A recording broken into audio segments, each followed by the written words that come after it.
Yes, I'm getting ready.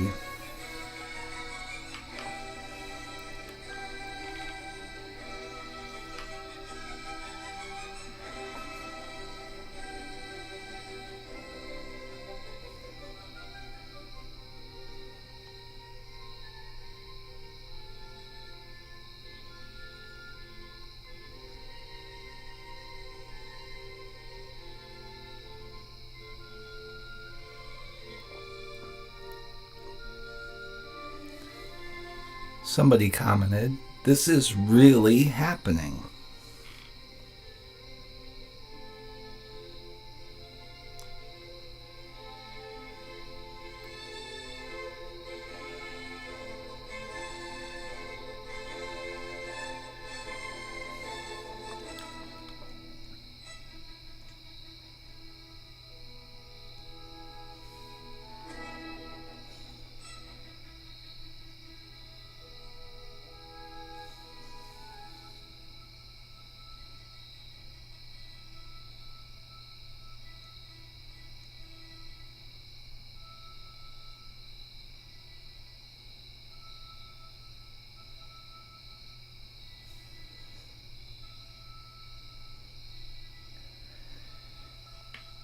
It's been a while, hasn't it?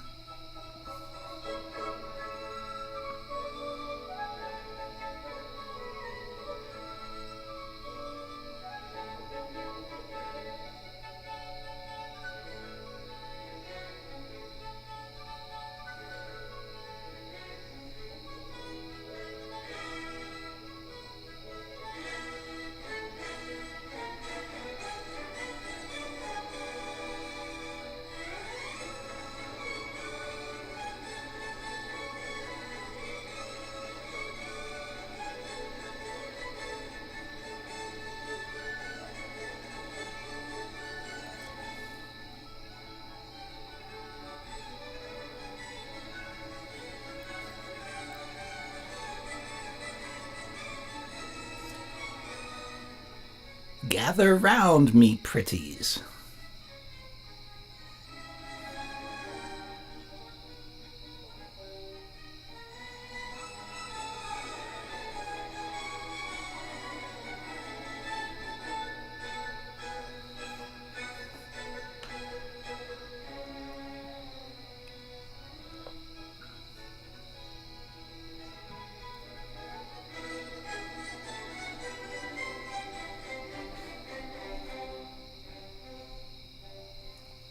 did you get that? Beethoven was calling back. He was hearkening back to the Fifth Symphony there.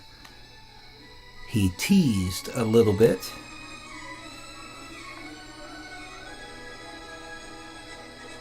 This is his Seventh Symphony.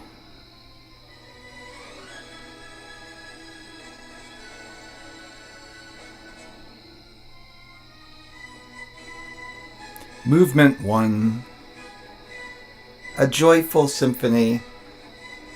And the only reason you play Movement 1 is because it leads up to Movement 2.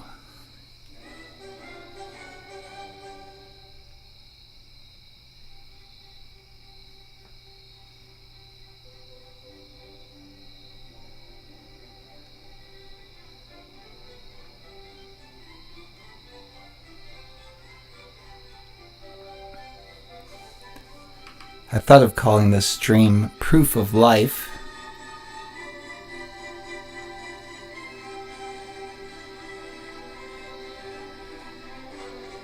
But I'm calling it Reality's Edge.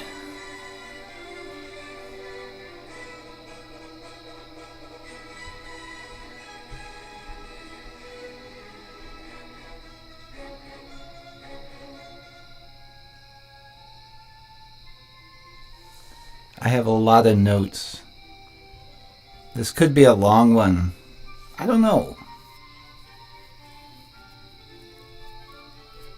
I'm assembling my thoughts at the moment.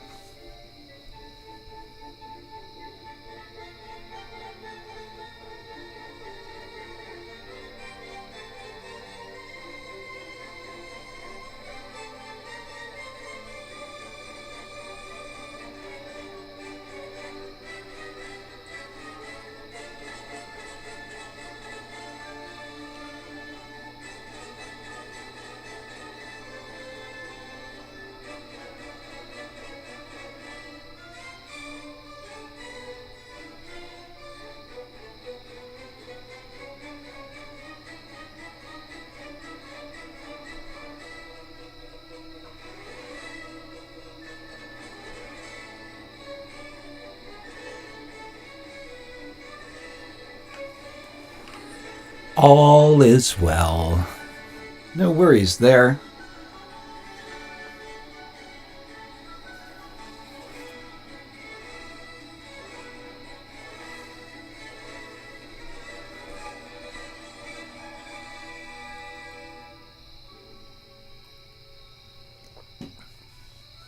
I love the thumbnail too, and it's very relevant to what I'm going to talk about today.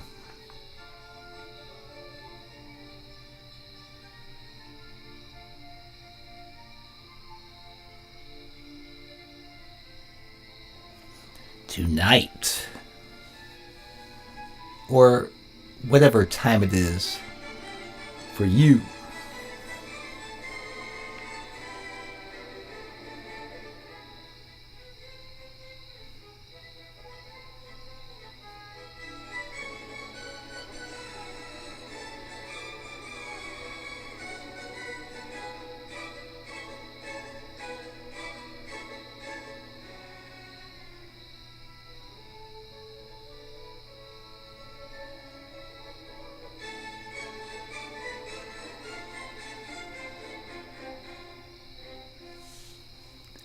There he teases again with the Fifth Symphony theme.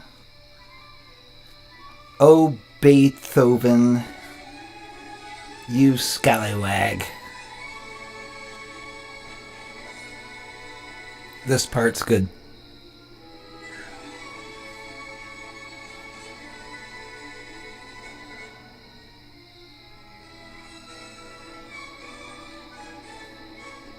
Oh, we must wait a little bit more, for we're coming upon the second movement, after which it'll just be me talking. But me talking is nothing compared to listening to the second movement of Beethoven's Seventh Symphony.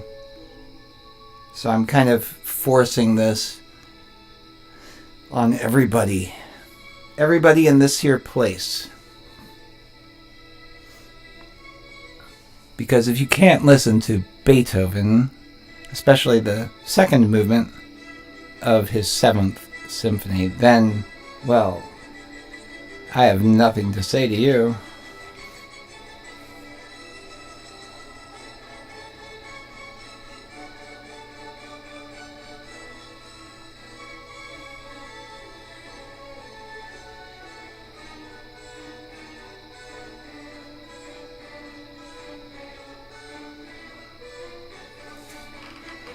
It's either very late or very early in the Netherlands.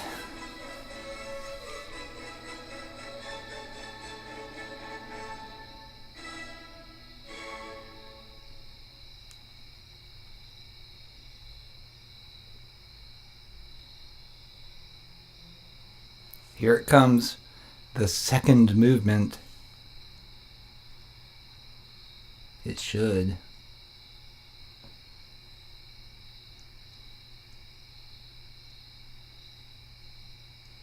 Don't leave me hanging.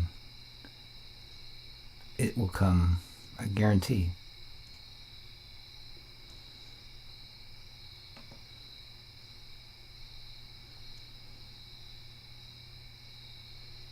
The second movement starts off kind of quiet, but it's so perfect. So perfect.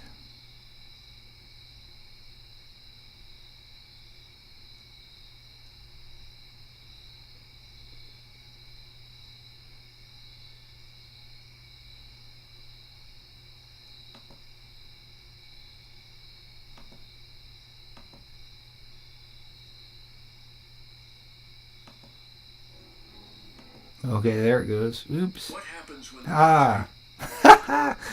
Okay. Production errors here. They had a long pause between the first and second movements. Threw me. Let's have this go properly.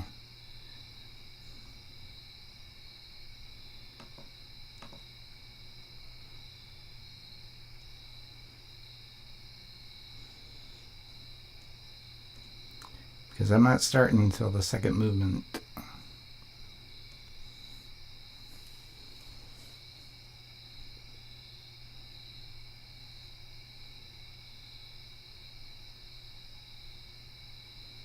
Yes, don't worry. I'll leave the replay up. So no worries there.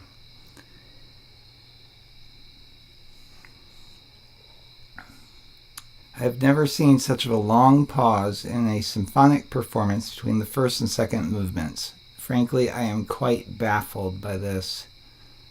If I jump too far ahead, it'll... See? Okay. Come on. I mean, that's like... I've never seen this. You don't wait that long between the first and second movements. What kind of orchestra is this? I am appalled. This is absurd. There. Yes, here we go.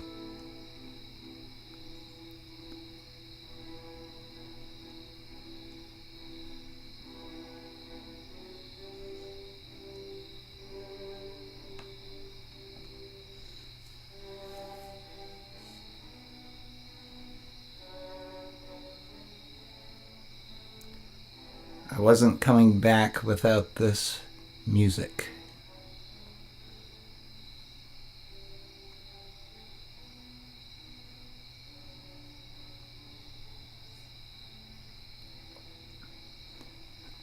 If I don't have a dramatic re-entry, there is no re-entry.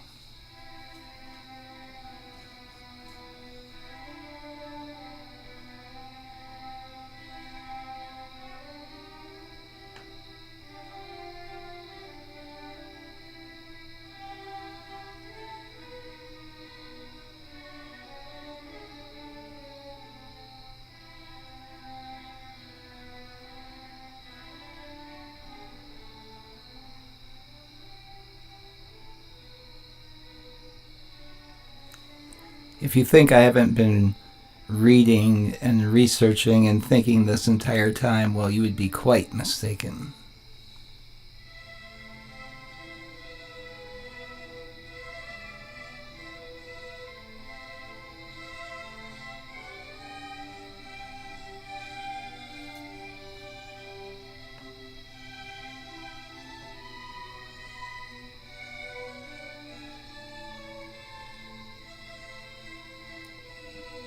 I've been putting things together in my mind.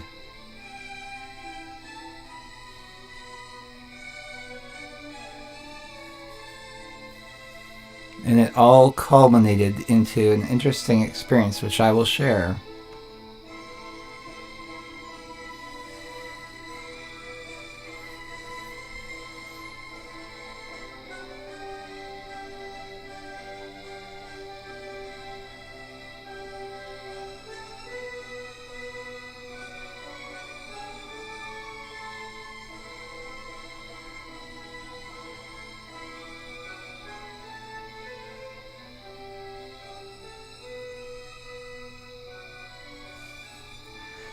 I have only enhanced my sense of humor since the last, because, yeah.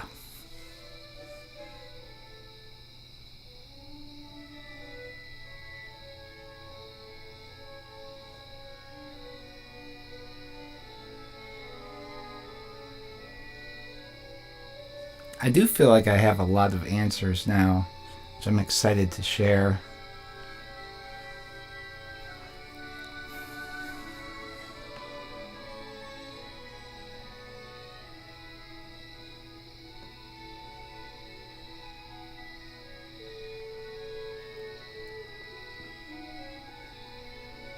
Your expectations are probably set too low, but I don't know.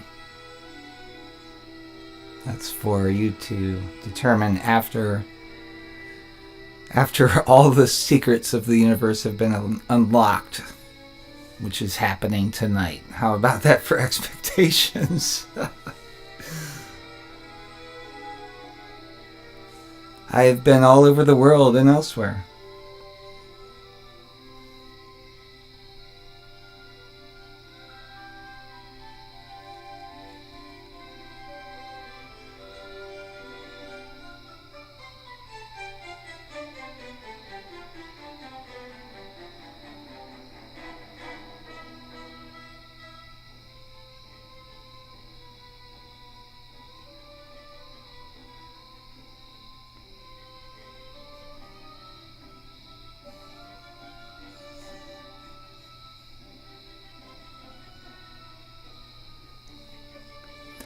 Yeah, I watch Quantum of Conscience. In fact, I'll probably talk about him a little bit tonight.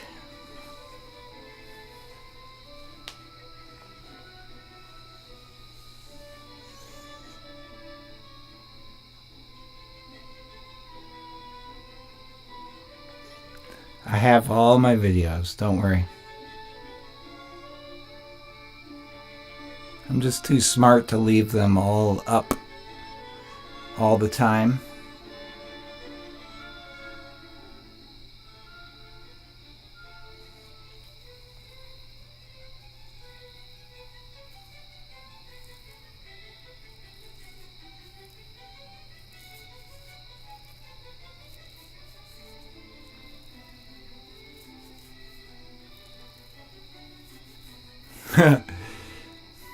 Explain the universe in 5 minutes or less. Okay, let me try it. I probably a lot faster than that. Your universe is the 6 inches between your ears. How about that?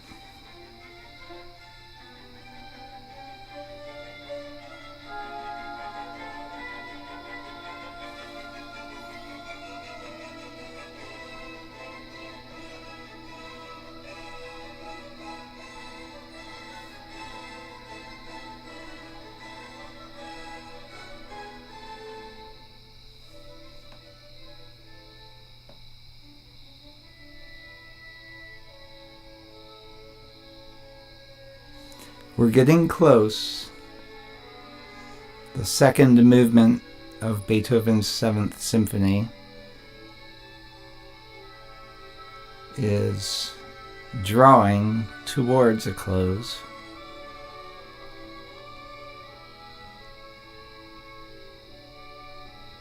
Yes, even if it's real, it's fake. I'm going to talk about that.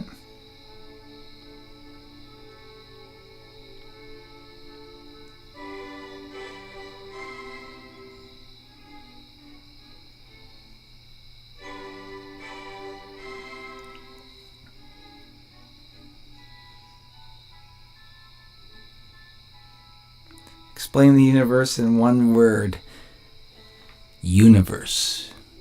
Single turn.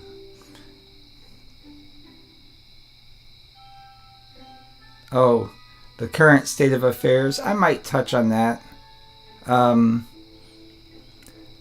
much to say, but I'll cover it. I mean, carefully. Because I'm prudent. Oh, there's the end. Okay. We have arrived. Now I'm going to start talking. And this is the moment where I actually have to... time's up. I can't gather my thoughts anymore. Good thing I wrote a lot of stuff down. So tonight, I'm talking about the edge of reality. Reality's edge. See, that's what I've determined through all this research. I'm going back to the beginning. Back when I originally started this channel. As I've said many times, I called it UAP channel because I thought of these 10 conspiracies that I wrote down that I intended to debunk. I figured I could easily, quickly debunk 9 out of the 10 of them. And then what would this channel be? Because it would be over with at that point. So I thought, well, one of the 10 things that I planned to look into just to debunk as some stupid conspiracy theory was UFOs, or as they were being called at the time, UAPs, as though that were something new. I don't know, but I called the channel that because I thought, well, that's probably of all the things the hardest to just debunk, because it's a light in the sky. There are lights in the sky. How can you tell people they didn't see a light in the sky? Look at pictures of a light in the sky that isn't explained and it shouldn't be there, and such and so forth.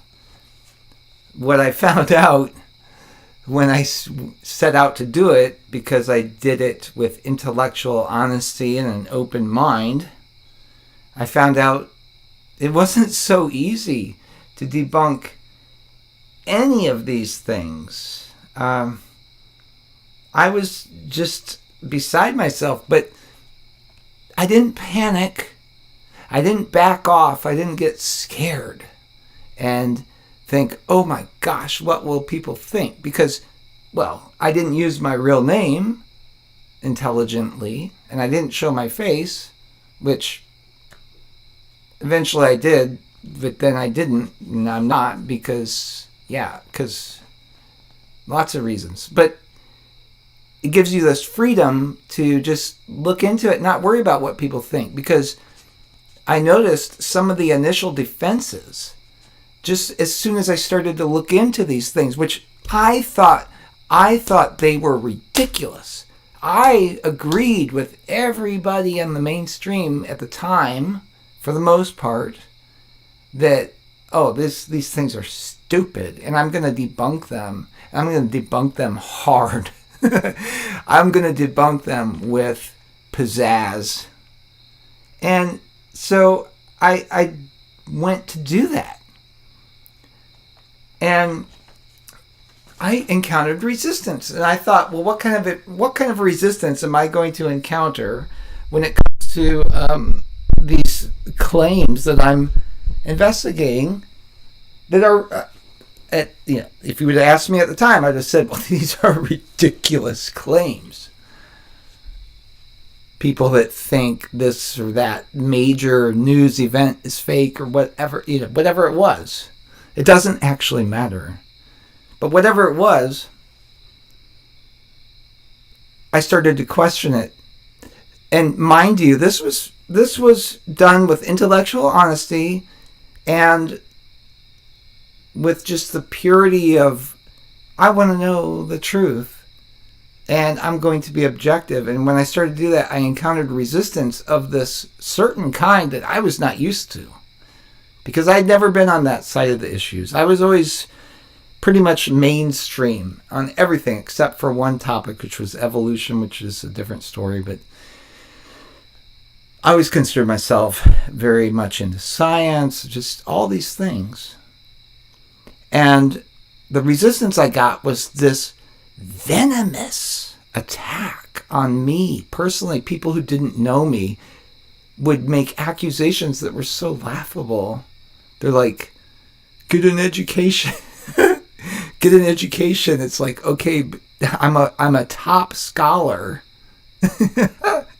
Or they're like, you're such a loser. And it's like, no, I make decent money working for a big company, doing really smart stuff.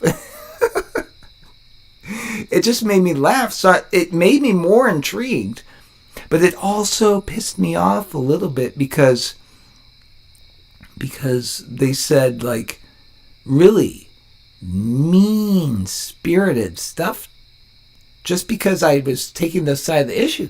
And so, mind you, at the time, I didn't believe, I didn't think there was any merit to the other side of the issue, whether it be, geography, Earth's shape, whatever it was. I was with them. I thought it was laughable, but I would never belittle, I wouldn't just belittle somebody like they were doing, just the way they were doing it. It was really offensive. And so I'm somebody, you pick a fight with me, you got to be careful because, you don't know what you're getting into every time.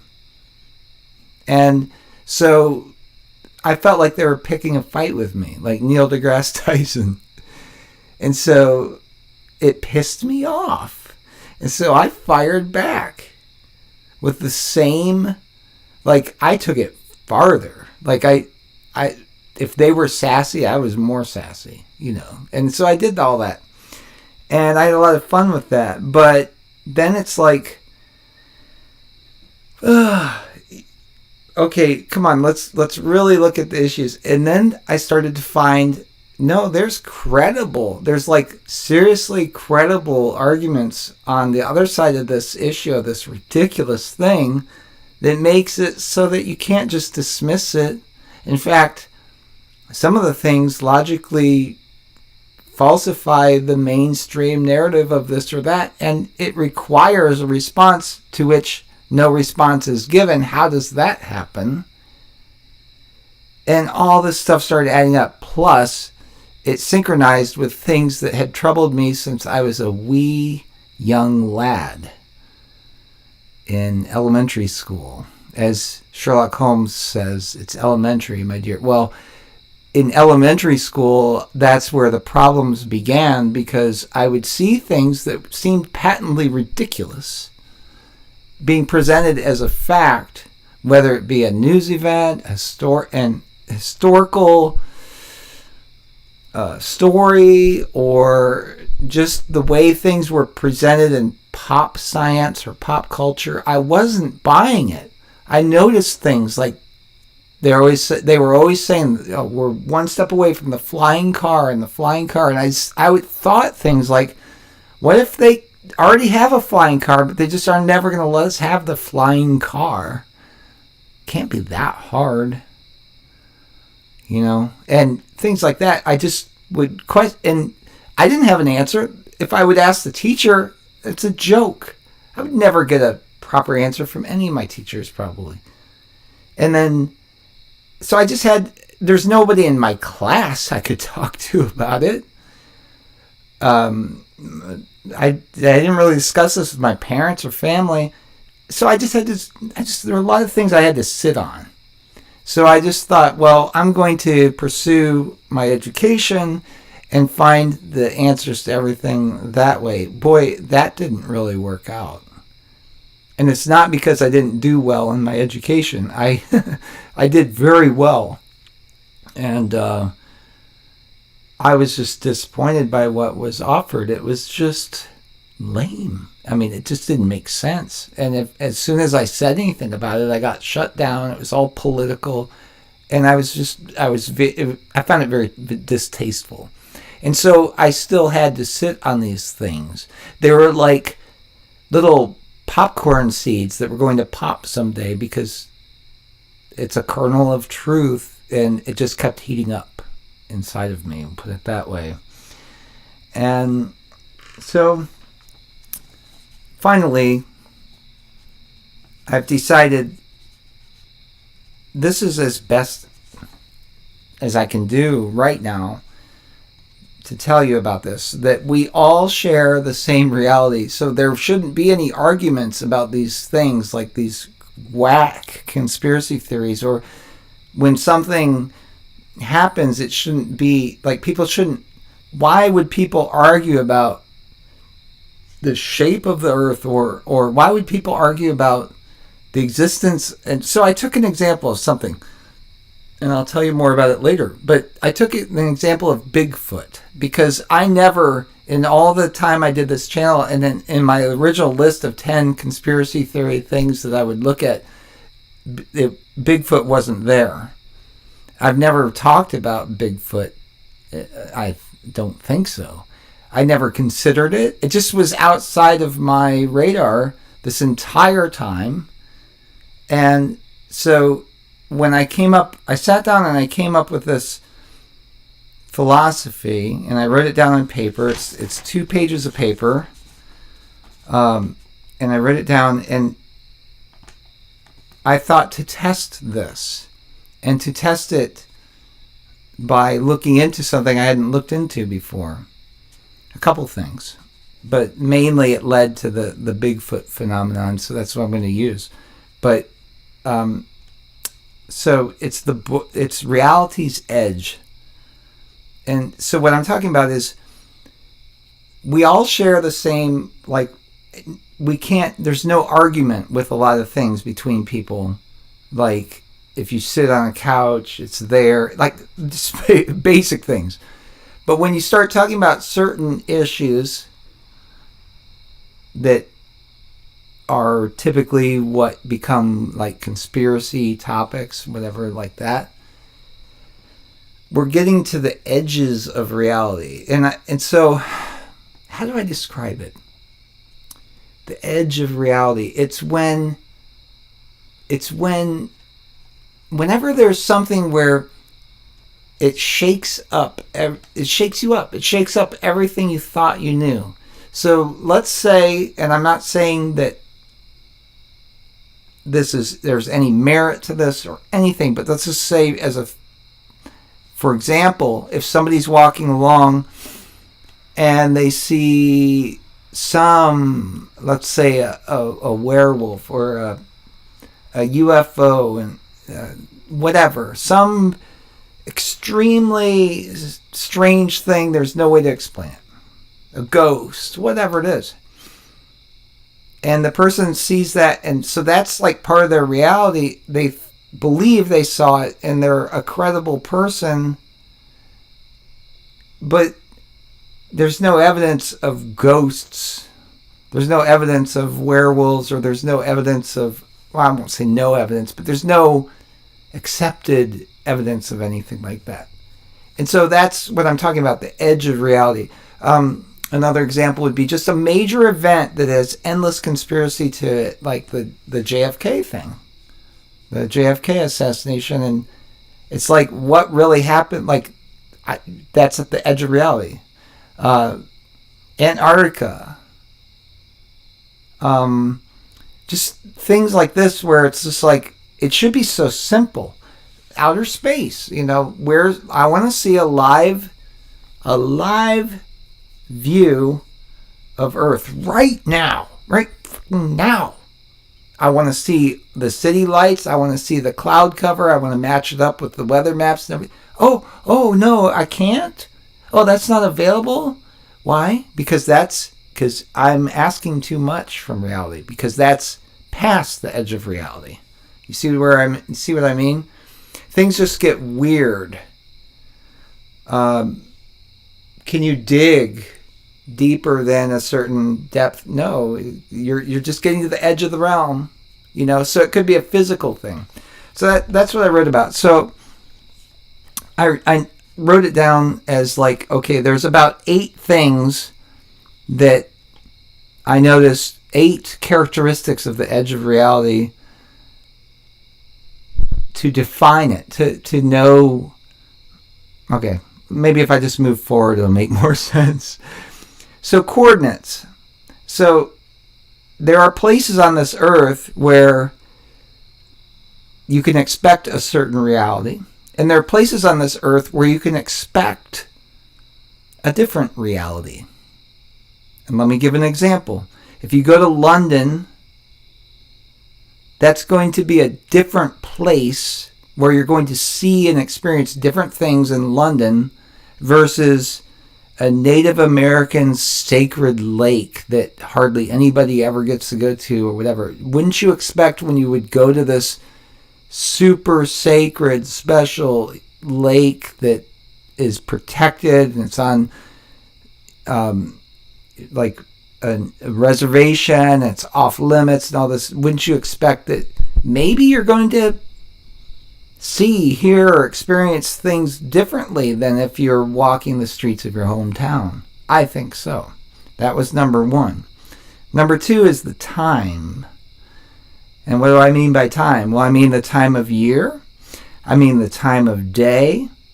Things are different in the morning versus midnight. You hear a lot of stuff about midnight.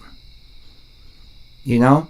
You hear a lot of stuff about nothing good happens at 4:30 in the morning, unless you're listening to this live stream in the Netherlands right now. But there's a different vibe, there's a different energy, there's a different aura to like the morning with the birds singing, all that. So there's that. And it matters, you know, like when something happens on a certain time of day, traditionally it matters whether you call it superstition or not. But like people, when they get married, they don't want to be married right on the hour. It's a half hour, just different things like that. I think it's interesting. But also with time, there's the time of year. So what keeps the time? Clocks? Well, not really. Clocks track something, but ultimately what truly keeps time is the stars. The stars keep time. And that has always been true. It will always be true. And so another interesting thing is the position of the stars are all cyclical, but then with all the different cycles, it's always unique. So it's the perfect clock. It's the perfect clock. And the significance of that could have implications to your reality, not only in the formation of things, but in the experience of things and the expectation of things. So there's that. And so that gets into astrology, another whole topic of which I'm not an expert or anything, but it's very interesting. And then another element of times, we're still on number 2, would be your time of life. So like, how old are you? Your mind works differently. You are ready to experience or understand something at different ages, for example. A lot of people don't open their minds to things like the esoteric things that I talk about until they're like older, like probably age 40. As you know, I myself did. Although I must say, if I were younger and I heard somebody like me talking, I would have just latched right onto that, because like I said, from my earliest memories, I started to log glitches that needed attention at some point. Like, this isn't right. That has to be fixed, you know. So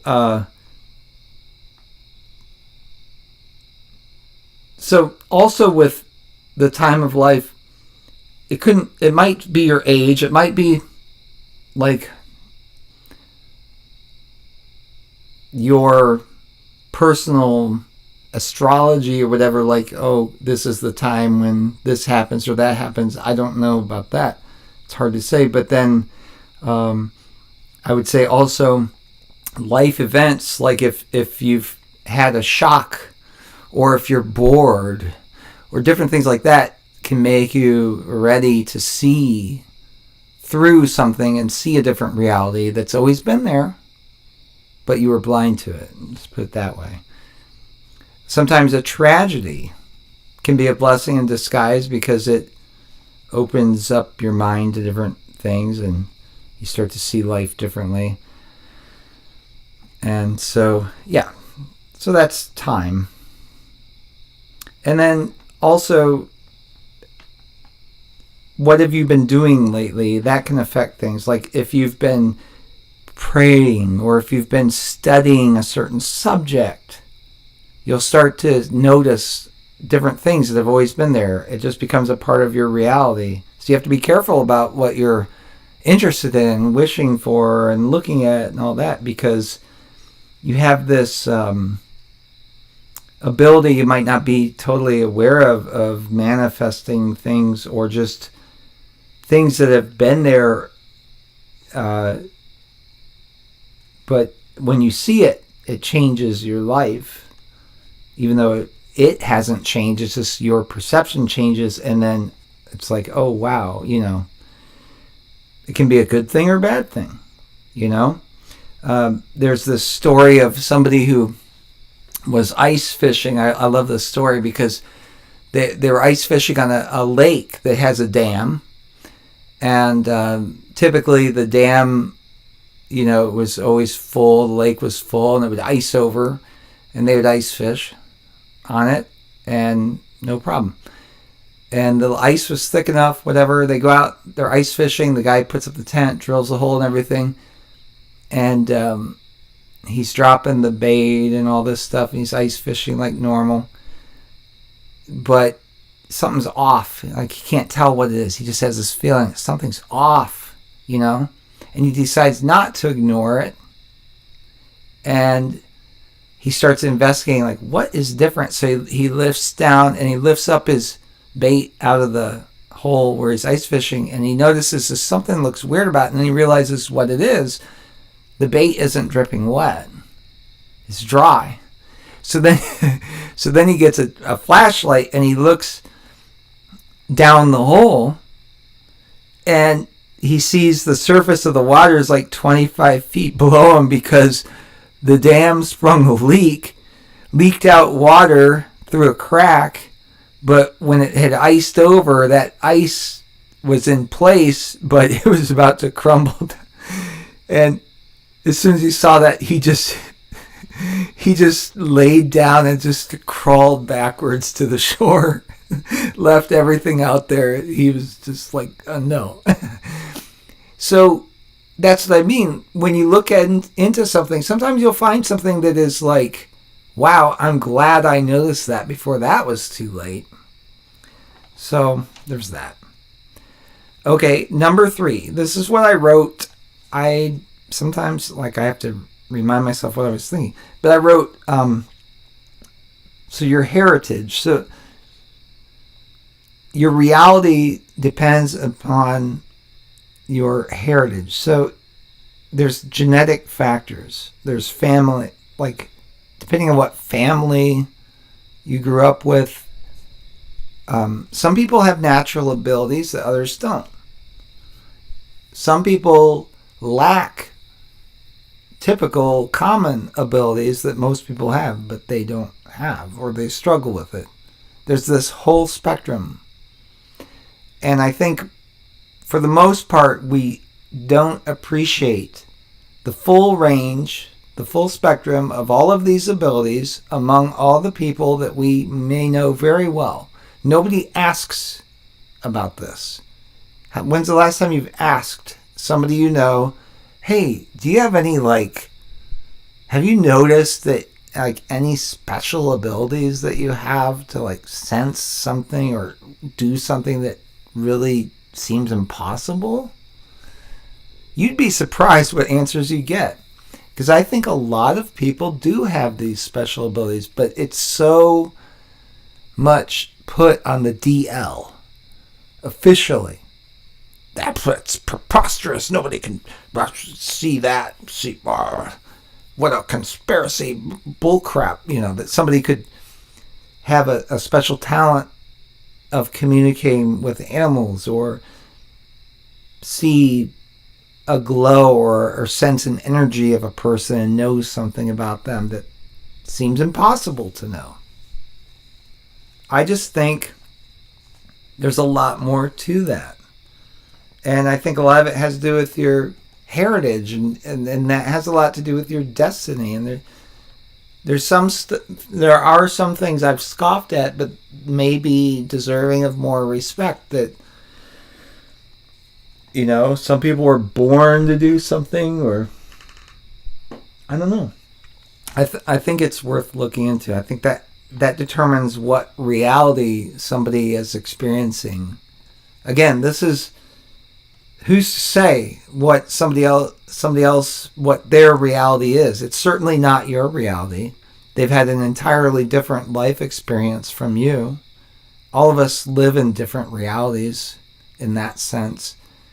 But I think what would be objectively true, that's more fluid than anybody realizes. So it could have to do with your heritage. Okay. And then number 4, it could have to do with the chemical mixture. So I talk a lot about what your reality is you're going on in your mind. Well, what kind of chemical mixture is going on in your mind? I presented some things that I thought were very well put together. And yes, they shook up people's realities. But the evidence I put forth was inexorable. It was unarguable.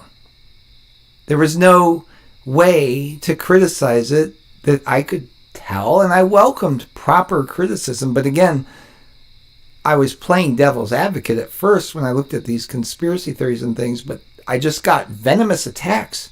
People saying things that just were completely not true. That I was stupid or ugly. Neither of those things are true at all. And they didn't know me. Why would they even say that? What did that have to do with my argument? What did that have to do with what I was presenting? Nothing. It was just like, wow, and people, it came from places I didn't expect. And I didn't see what I did expect. I expected intellectuals, college professors, famous authors, or high school teachers, or whoever that really believed that this guy is spewing some absolute grade A nonsense, and I'm going to put him to shame with it. I didn't get these bulletproof arguments that just put me to shame and that I expected. Because first, I couldn't find them. I went to debunk these popular conspiracy theories, and I could debunk some of them with some points, but I could never fully just completely destroy them like I thought I could. In fact, intellectually, to be completely open-minded and intellectually honest, I had to leave stuff on the table because there was evidence that was being put forth by these so-called crazy conspiracy theorists that deserved a proper analysis. Do a proper analysis and then debunk it, and then we're done. We can move on. But I didn't find that. I didn't find anything close. So I tried to do it myself, and I just kept finding more questions. So I present that, and it was just really this like questions, and I was being still a little bit of a devil's advocate. And then it's like, people just, all they did was just fire, you live in your mother's basement, and stuff like that. And then YouTube blocks off me from like the rest of the world, and all my stats just like leveled off to a slow crawl. Like they'd allow me to gain 5 subscribers a month or something when I was gaining 1,000 a month. It was ridiculous. So they put me in that box, and all of a sudden I wasn't getting all these troll comments or whatever because it was too effective. And so, okay. So it's not going to go any farther than that. I can see that. It makes sense, you know. But, okay, let's go back. What was I talking about? Number 4, the chemical mixture. So one of the things people accuse me of is, oh, you're on drugs. Well, okay, no. But let's say I was, because sometimes I have been, but not usually, not normally, okay? And a lot of other people have been on substances or whatever, and it's never been an issue. Why is it an issue? It's because of what I'm saying. What's it have to do with what I'm saying? Nothing. But why would they say that? Well, they make it sound bad. Why even? I question everything. Why even make it sound bad? Because drugs bad. And then you get in this whole thing like, what is it? What is it to you? And why is it this considered that? And anyway, forget all of it. But it does alter your reality. And so what? If somebody, let's say there's a substance somebody imbibes upon and it alters their reality in a good way, or it alters their reality in a way that is real to them, who's to say it isn't real? Like, have you taken the drug? Maybe you'll agree that it's real. You know what I mean? Like, I don't know. There's so much judgment and holier than thou stuff that people cling to suddenly. It's just like, ugh. And so, there's that. And I'm not saying to take drugs. It's just, I thought it was interesting that people would accuse me of that, and it wasn't true. There was no evidence of it, and it wasn't true at all, and it had nothing to do with my arguments, so I thought it was interesting. Another thing is the food you eat, that can do it. And then toxins. So people that are exposed to toxins and things that can alter their reality in a bad way. All right. So number 5 is loneliness, or just like I use the word the zeitgeist. It's just the times, the influences, the energies of the times that can have a lot to do with it. So like you see this where, and I've been reading this in some of the books I read, that some people just seem to come from a different reality. Like if you, especially in the past decades, if you were from Europe and you go to the Americas or vice versa, it was quite a different kind of like reality. It just was extremely different. Number 6, war. So that changes things. The pressures. People will change completely and behave completely differently during times of war. Number 7 is curiosity. This is one of my favorites. If you have curiosity, you are opening up to a completely different reality that's more interesting. And number 8 would be the reality of, so like language, words, meanings. In two people's experience, hearing a speech, they can watch somebody say the same words and get a completely different meaning out of it because they understand what that person means. They know that person better. It's a different reality. It's the same speech. It's the same president or whoever saying the same words, but the people who know how he means it understand that it's completely different from the way it sounds to somebody who doesn't know any better. Lawyers do this a lot. They talk about that a lot. You have to be careful what others may possibly mean and scrutinize their words very carefully. So that's it for those. I mean, what does it mean? Well, it has to do with your experiences. What do you see? So all these things I just talked about, these 8 factors. For example, curiosity. If you've never had the curiosity to look into, and I'll just use this example over and over again because it's something I never looked at, was Bigfoot. If you never heard of Bigfoot, you never watched MTV, I have it up on the screen, and they have the Bigfoot thing there. You've never heard of it, never thought of it. Just it isn't part of your reality. And you're walking along one night, and there's one right in front of you for like a second, and it goes off and disappears. What are you going to do with that?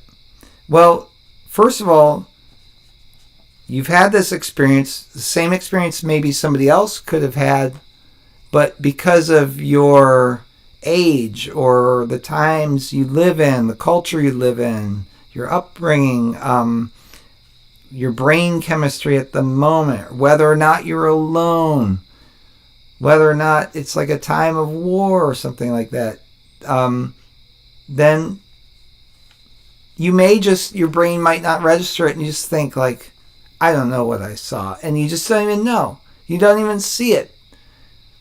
I had my dog at a festival. My dog has never seen horses. She had never seen a horse before, up close, certainly. And I was walking along, and there was a Clydesdale. And she could smell this horse. She smelled there was some animal somewhere. And she started looking around. And I just thought, I hope she doesn't spook the Clydesdale. I had to walk past it. There were 2 Clydesdales on harnesses in front of a wagon. And I was getting past there, and she just wanted to stop because she wanted to know, what in the hell is the smell? Like, she could sense. And so then it's like she starts to look around, and then she sees its legs, but it didn't compute that that's the legs of this huge animal. And so I just was kind of dragging her, and then finally she saw the horse. And it was so huge, she just started shaking, and I just had to like pick her up and carry her away. I'm just glad she didn't bark and create a ruckus, like cue the yakety sax music. And yeah, no, it turned out all right. But that's my point, is in her reality, animals that big, just she'd never seen anything like it. Didn't exist until she saw one, and it didn't compute. She didn't even see it. Now this dog could see a squirrel peeking around a fence post on the other side of the yard because she knew that could happen. She was ready. She would see those little stingers, But something like that, she wasn't ready for. So that's my point. So your understanding of it. So let's say you have this. Did my dog know what a Clydesdale is exactly? No. But she had some exposure to it, like, holy crap, there's this really big animal that smells like a horse, whatever. It is a horse, but it's really huge. But I think a lot of people experience a lot of things. There's a lot of things in this reality that are something observed and seen, and then they don't understand it. What do? You see something really weird like that, and then what do you do? What can you do? Like, a lot of times they say, well, you can't, what am I going to say about this? Whatever it was. You hear a lot of these stories. And I always make fun of it with they depict it in movies with the Hollywood extras, usually, like the people that see something, some superhero shows up, whatever it is, and then they're just like, I ain't seen nothing. Did you see that, Phil? No, I ain't seen nothing. It's just like, that's because that's what they have to do. and it's kind of tongue in cheek, but it's also true. And then do you commit something like that to memory? Something you can't, I saw this super strange thing. It could be, I don't know, UFO, ghost, Bigfoot, whatever it is. Anything in this MTV, the Loch Ness Monster.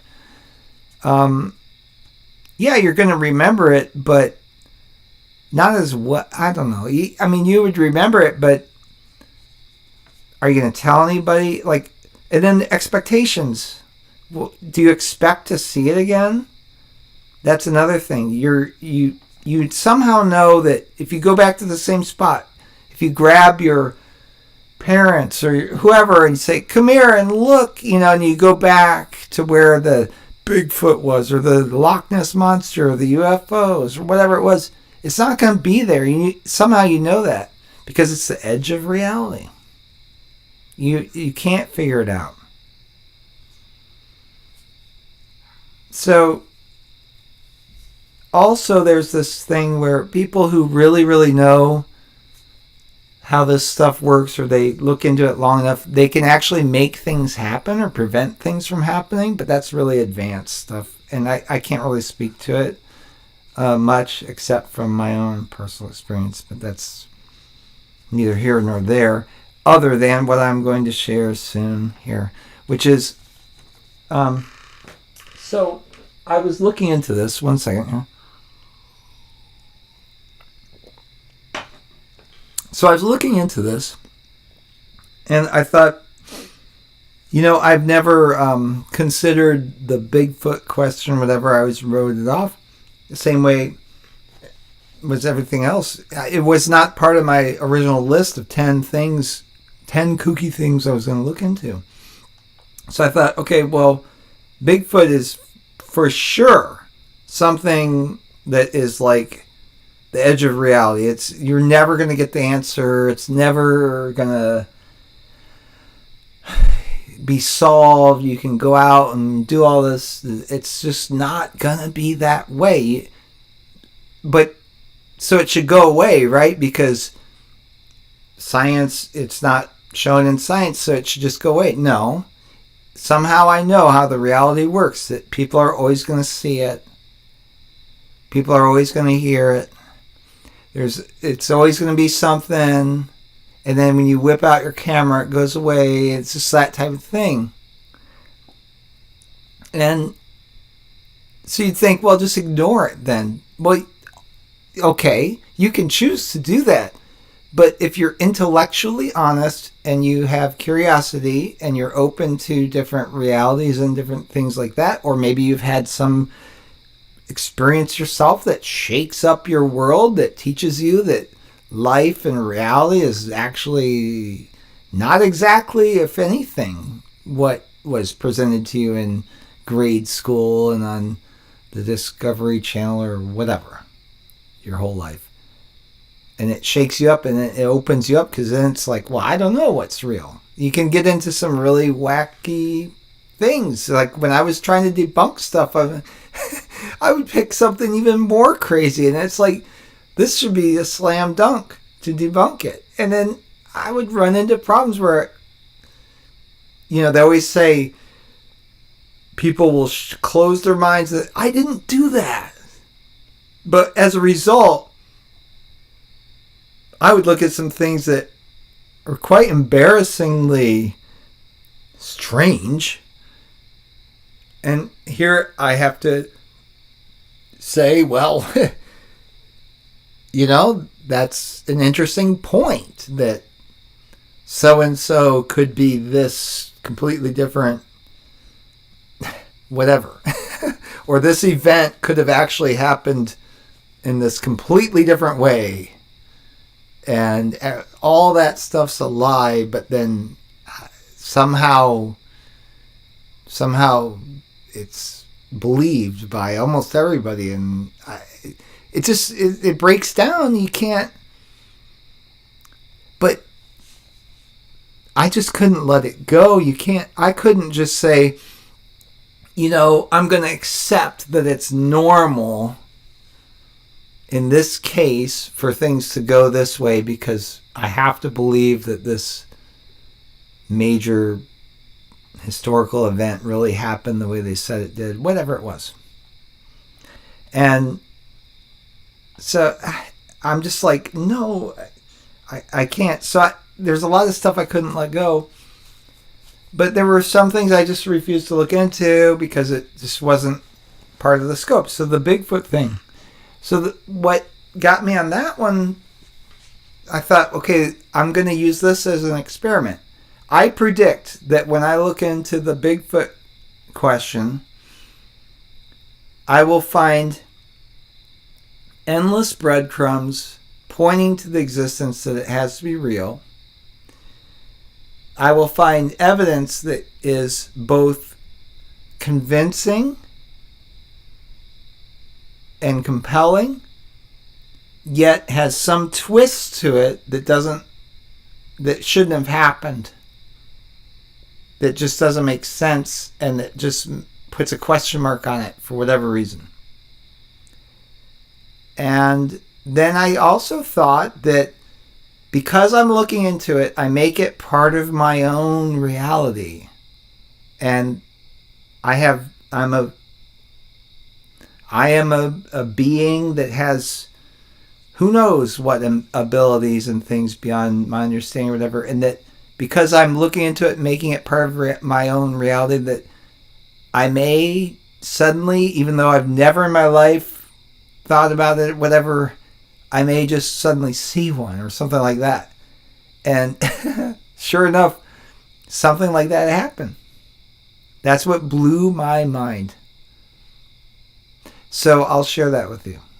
But first, when I started to look into it, I thought,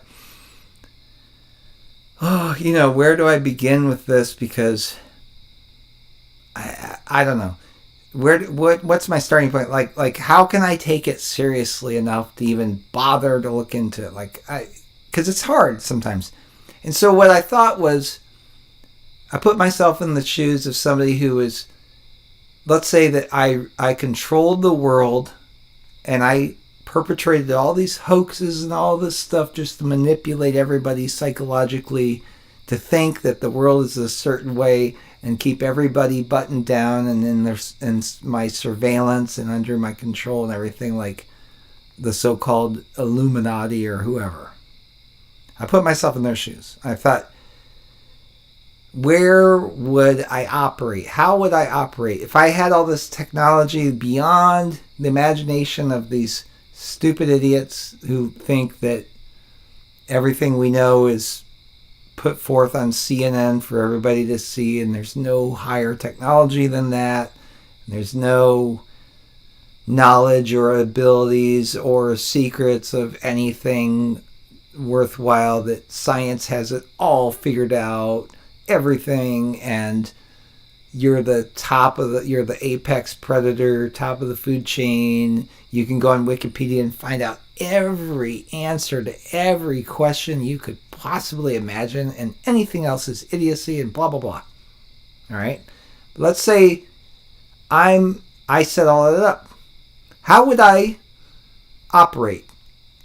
How would I get around? How would I communicate? How would I this and that? So I thought, well, yeah, I would let everybody think that everything's been mapped, all the airspace is under control and all that stuff, but then I would go around it and I'd have it so that when people saw, if they could even see me, that they wouldn't understand what they're looking at. And then I thought, well, how do you do it? Like, where would you be on the planet? And so, I just thought, okay, maybe that's where Bigfoot comes in, because if you're the most intelligent society that lives apart from the regular society, it just is genius, I think, to appear primitive when you're anything but, and to just circumvent any surveillance or anything just by you. If somebody saw you, they wouldn't know what to think, because you're in this, like, your appearance is so weird. They feel like they couldn't even say that they saw you. They wouldn't know how to compute it. I just thought it was genius. So I thought, okay, well, we'll just approach it from that. Because there is this association with UFOs and Bigfoot. So I just thought, let's just go for it. It's supposed to be crazy, and so let's have it be really crazy, and I'll just go from there. So I just was looking at it that way.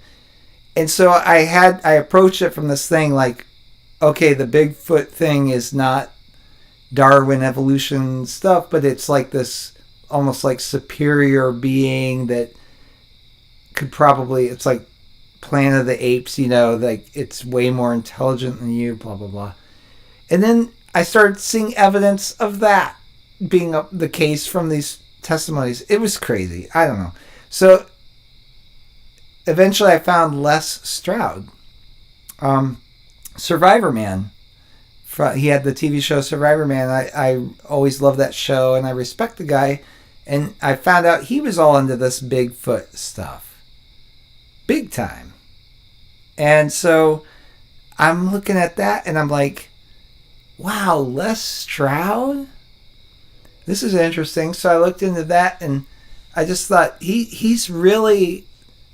Like, I respect the guy, and I would say he's very, very close to what I'm doing. He approached it from a different angle, but he's kind of arriving at the same place, and he approached it with this intellectual honesty and an open mind, and I love that. And he's a kindred spirit because he's out in the wilderness a lot. Obviously, he has... I mean, without getting into too much psychology, that I wouldn't presume to do that. But just, I would think that he has some issues with society. There's a reason he's not a banker working 9 to 5, at Wells Fargo Bank, whatever. Like, there's a reason that he became Survivor Man, and he chooses to be in the wilderness and all that. He's different, and that's good. And he wants to be in touch with like nature, which is like reality. It's truth. It's different. It's closer to the divine. You know what I mean? Like it's... And so he does the survival stuff. And then for him, it was like the ultimate survivor man would be this creature that can totally survive, and survive without any aid from humans and whatever. So I'm looking into it, and it was really fascinating. And he makes a lot of good points, but then he's trying to find, like he's trying to get him on camera. And I just thought, nope, this is the edge of reality. You're not going to just get one on camera. And he set up these, an apple and a candy bar, and set up this camera that would be triggered, and then he goes and looks, and the apple and candy bar are gone, so surely the camera would have caught something, but no, it didn't. Even though its whole function is to motion detect and go active and everything, it just didn't catch it. The apple and candy bar disappear off the frame in a split second. It's impossible.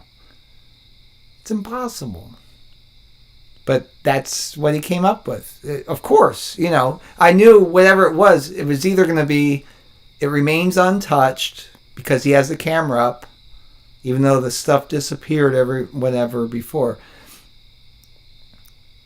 It's either it just remains untouched as soon as he puts the camera up, or if it is touched, then something will go wrong with the camera that there's no evidence.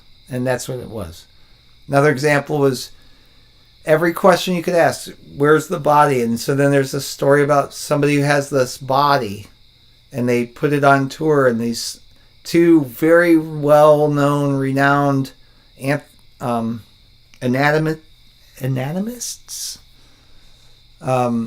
doctors, whatever. One studied anatomy, and they both examined it for 3 days and wrote all these detailed notes about it, and that it was a real body and it was humanoid and all the stuff. And then, so where is it now? Well, it's the edge of reality, so it can't be anywhere now.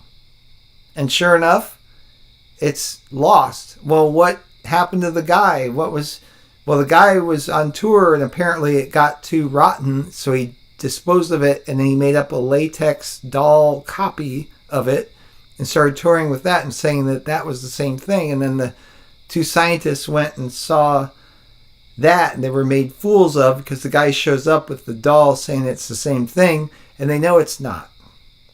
And then they say, what the heck? And it's all this confusion. And then the Wikipedia article gets written that it was a hoax because it was a latex doll. Well, what about these two well-respected scientists who studied it for 3 days? They couldn't tell the difference between a latex doll and a living thing. Give me a break. But it's the edge of reality. That's how it will be left. Yes, there's photos of it and stuff, but the grainy photos just aren't enough.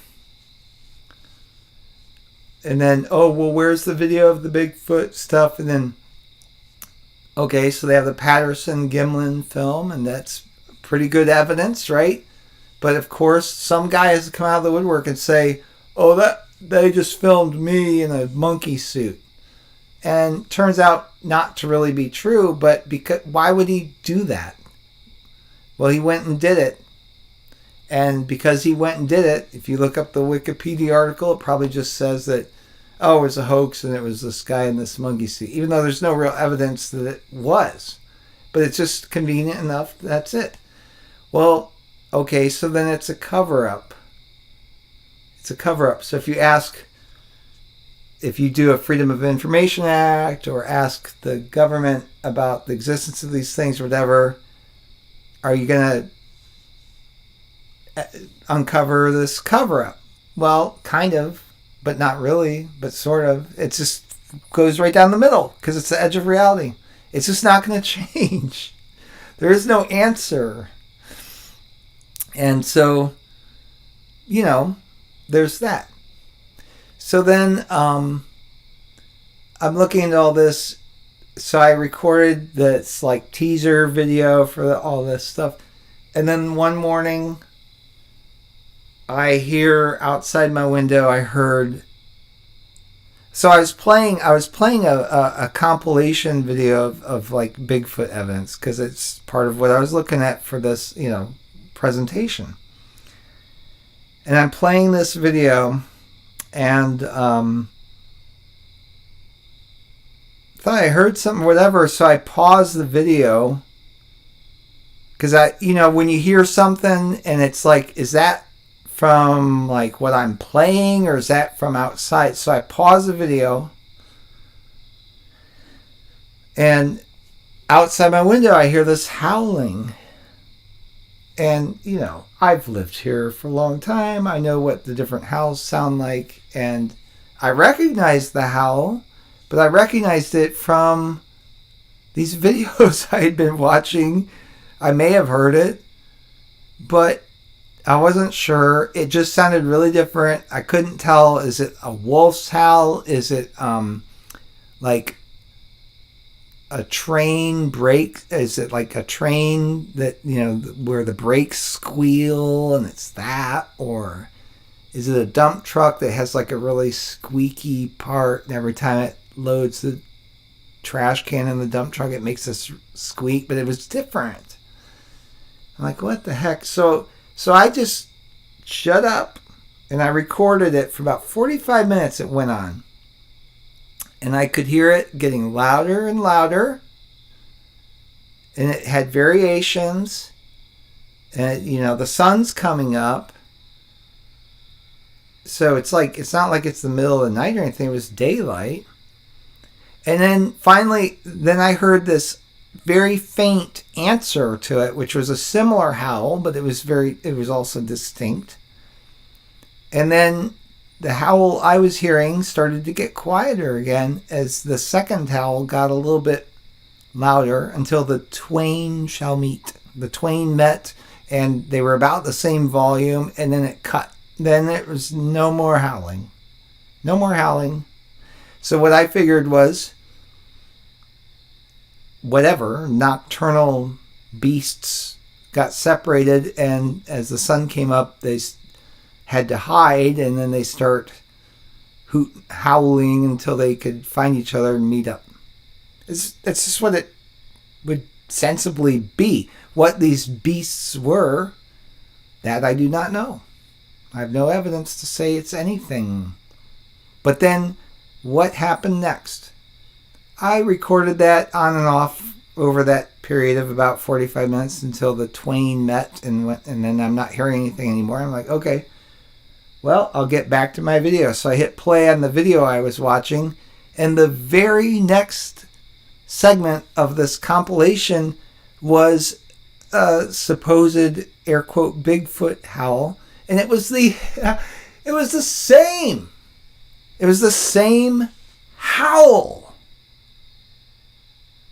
Like, not exactly, but yeah. Like, as exactly as, like, okay, if you say a certain word and another human being says that same word, yeah, it sounds about the same. But it's also different. And that just blew my mind. I'm like, oh my gosh. And I've not heard, like, if I've heard that sound ever, I think I have, but I can't place it. And there aren't wolves around here. This is Northwest Ohio, by the way. We don't even have bear. Rarely we have bear coming down from Michigan. And if you go down towards West Virginia, you can encounter bear, I suppose.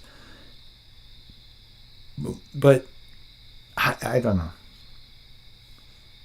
It just, how can I explain what I heard? I thought, well, it's got to be a dump truck. It's got to be this and that. But it went on for 45 minutes. I don't know. So I will share that with you.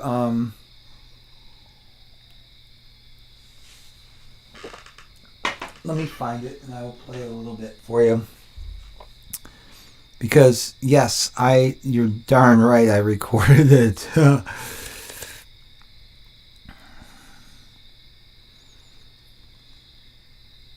So let me find this here.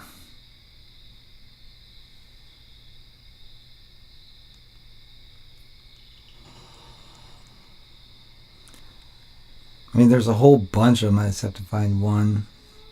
Okay, there it is.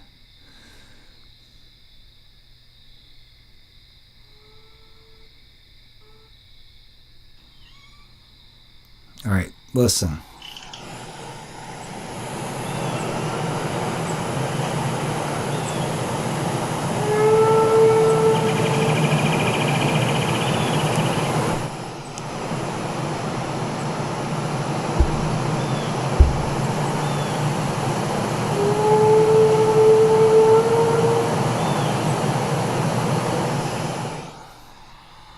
So you can see how I thought it was like oh man, that could be brakes or whatever, but it went on for so long. Like if it's a train braking, it would move along. Like, and it's as if it was like, it's just like, I don't know. What are the odds? I recorded it, but I probably would have just dismissed it. I wouldn't be sharing it with you now because whatever, who am I to say what it is? You know, this is a pretty urban area. We have a lot of trees. We have Lake Erie. We have canal, the Ohio Canal. We have rivers and creeks and things, but it's not exactly a hot spot for anything like that. What are the odds? And so I hit play on this video, and it's the exact same sound. I mean, literally, what I was hearing out my window, which I've not heard. Like, I've lived here for over 10 years. I've not heard this. And then one of the reasons I didn't post anything about it, or I didn't share it until now or whatever, is I wanted to give it, it's been about 3 days. I wanted to give it time just to see, like, is it going to happen again or whatever? Because I knew it wouldn't. Because it's just, this is the edge of reality. It's not repeatable like that. Like you can't pin it down. You can't get it in 4K or whatever. And sure enough, no. And will I ever even hear that again out my window? No, probably not. Not ever. Just that one time. And it's when I was watching that video and when I hit play, it was that same sound. It's like, if there's any doubt, I mean, what am I supposed to do? Am I supposed to just say it's a coincidence? If I didn't have this channel, and if I weren't telling you, who in the world would I have told about this? And what are they going to think? Okay, you're a nutter. What drugs are you on? Da da da da. You know. But it's nice if you don't have to care about that, because life is much more interesting than worrying about what other people think about you or whatever, because I freaking heard it. Thank God I could record it. And hey, if it turns out, oh, well, apparently now there are wolves in Northwest Ohio and they do howl like that, or oh, just there's somebody who somehow just played the Bigfoot screams from some other recordings just really loud outside, because it was really loud. Because when I say I heard this out my window, it sounded like there was something out my window going, you know, it wasn't like that. It was far away, and you can tell, at least I can tell, because of the way the reverb is, you know. If you don't know, I'm sorry, I can't help you. But it's just like with thunder. If the thunder is close, it's like, and then you hear it trail off. But if the thunder is far away, sometimes it's like, you know, it's different reverb, has a different sound pattern. I know these things are far away, but they whatever that howl sound was, it was freaking loud. That's why I was thinking, like, is it train brakes? Is it like a dump truck brakes or squealing hydraulics or what? If it was like a construction site and someone's like driving their circular saw into some concrete repeatedly or whatever, it would be more constant. It wasn't like that. It had variations. And so I'll transfer these files directly to, you know, audio and trim it up, because there's, I don't know, probably like 30, sometimes 40 seconds between the howls, sometimes less. But then there'd be like a period of like 3 or 4 minutes where there's no howl.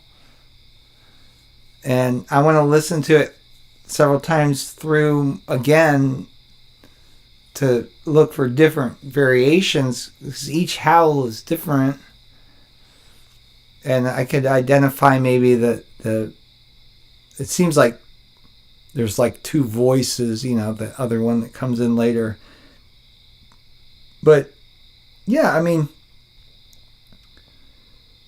do I expect this to contribute to anything? Like, oh, if I report this, no. Just like what the Native Americans say. So let's get to this. Do I think that I'm like, oh, wow, I'm figuring out stuff nobody has figured out before? But no, I don't. And I do have a lot of respect for what the Native Americans have been saying all along. Like about this, like about a lot of things, they'll tell you that stuff is real, but then also it's not. Like that's where they talk about spirit and stuff. And I used to just, oh my God, I would roll my eyes would glaze over, and whatever. You know, why even record this stuff that they say they're obviously wrong? They didn't have science, they didn't know, blah, blah, blah. No, you go back and you start to look, and it's just like, yeah, they pretty much said exactly what stuff this or that is, and what it is not, and what you can and can't do about it, and what it means. and what you have to worry about and what you don't. And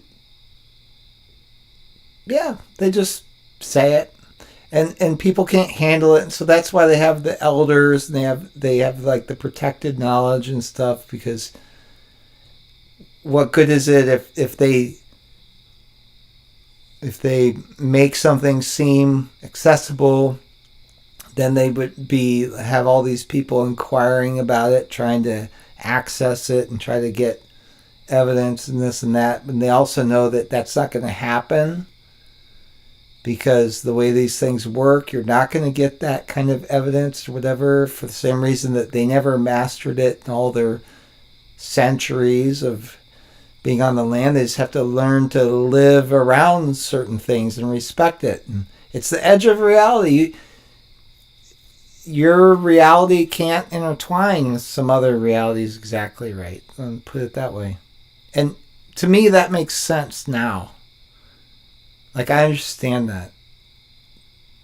There's no point in pursuing things, but so the main, what I'm saying is the fringe, like okay, so like the conspiracy people that are just like, oh, I'm going to capture Bigfoot, or I'm going to prove this or that about 9/11, or I'm going to solve the JFK. No, you're not. It's just not going to happen.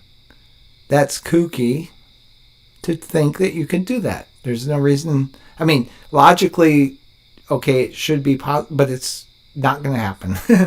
And then on the other side of it is the mainstream people who just seek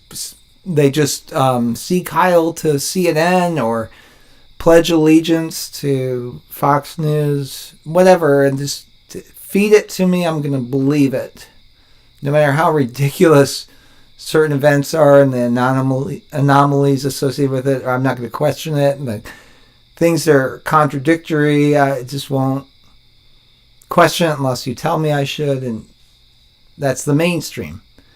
But I'm looking for a way to do like midstream. But it's really hard.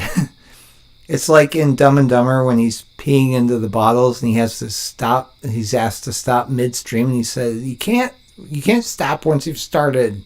You can't stop. It'll burn. Well, it's kind of like that. But I'm trying to cut things off midstream. Not mainstream, and not like really esoteric, like woo-woo out there. It's the edge of reality. I just want to acknowledge, like mainstream science won't acknowledge that there is credible evidence, like the footprints and things. There's something. But then the people who are really into that and are saying that, oh, I'm going to capture one, or I'm going to set up a trail cam and this time I'm going to get it, or whatever. No, you're not. It's not going to work out for you. Or if it does, something will come along and call it all into question. I experienced that kind of thing myself. I made videos that were irrefutable evidence of really odd things in our reality. I'll tell you what, if you've been a long-time member of this channel, you know. And I don't have those videos up anymore, and there are reasons for that, and it's because the reality just it will not allow that close of a look. And so I would say the UFO stuff is that way.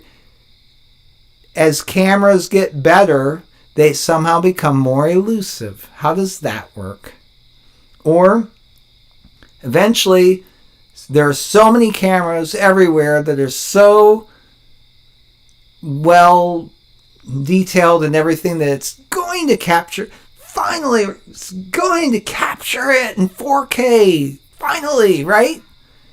Well, just at that time, AI will advance enough that you can't tell the difference. That's how it works. And it will always be that way. And so you just have to live with it. And that's what that's what the Native Americans have been saying, is you have to respect it, and it's this way, and these things can happen, and there are different seasons, and they've got it pretty well figured out. And they've been saying it all along. People don't listen. But maybe they will now. I listened. I'm listening a lot more, I'll tell you that. Because I can't argue it. And then they also covered, like, okay, so in the channel Matt, or Climb of Conscience, Matt talks about this a lot, like, what does it mean for you? Like, you got to figure out what does this mean for you? You know, that's what he gets at, and that's great. That's great, and that's the right attitude. Well, the Native Americans have covered that too. They say it's like a spiritual thing, and that this thing represents honesty, and this thing represents courage, and all this stuff. And all you have to do is take another look at it, and again, with an open mind. And I'm a Christian. I'm not saying I am following a different religion or something like that, but Christianity fits into it. But I have this view that truth is truth, and almost anything will fit into it because it has to. Otherwise, what merit does it have? But I can find the merit. Like, things aren't just black and white where you write stuff off. Any philosophy, any creed or religion or whatever, is going to have flaws. It's going to have, because that's how the reality works. But there are rules to it, and it has to present itself in a certain way for everybody. It's why everyone has heard of this or that thing. And I think almost everyone has had an experience that shakes up their reality, whether they're willing to talk about it or not. And I think a lot of people who are here have had various personal experiences that shook up their world. Maybe you saw something, maybe you heard something, maybe you experienced something that just made you think, wow, you know, Bill Nye never told me about this. You know, maybe you were the guy in the dump truck in Hollywood in whatever movie or scene or something. I ain't seen nothing. I don't know nothing. I'm going to go back, boss, and I'm going to drink coffee and forget this ever happened. You know, that kind of thing. So, yeah, that's the interesting thing, because it's like, okay, there's this whole spiritual journey aspect of it, and I think that's the crux of the matter.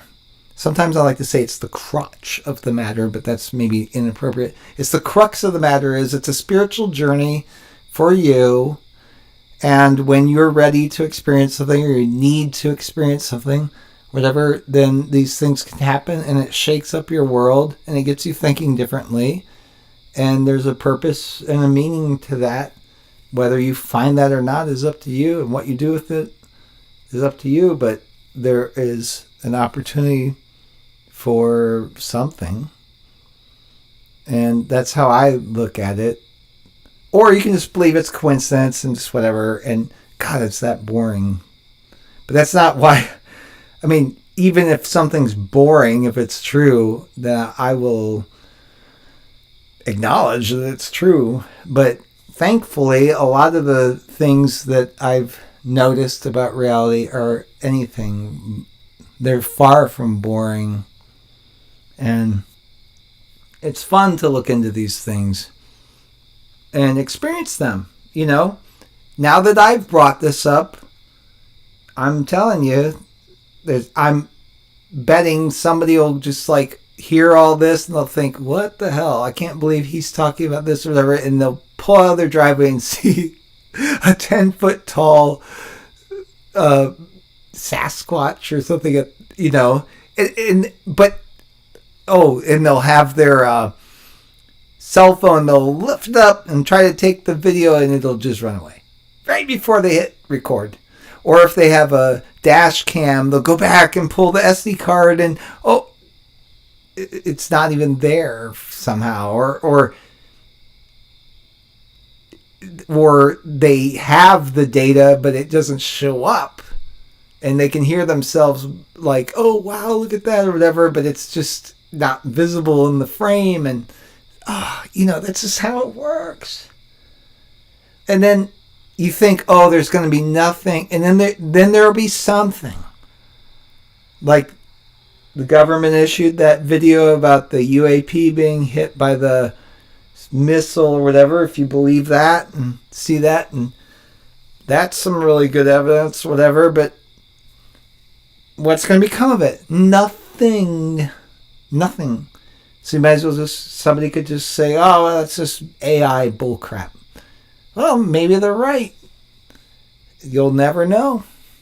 And that's why I love this MTV logo, this t-shirt thing with the lone pine, the twin pines, small lone pine. This was like 1985, something like that.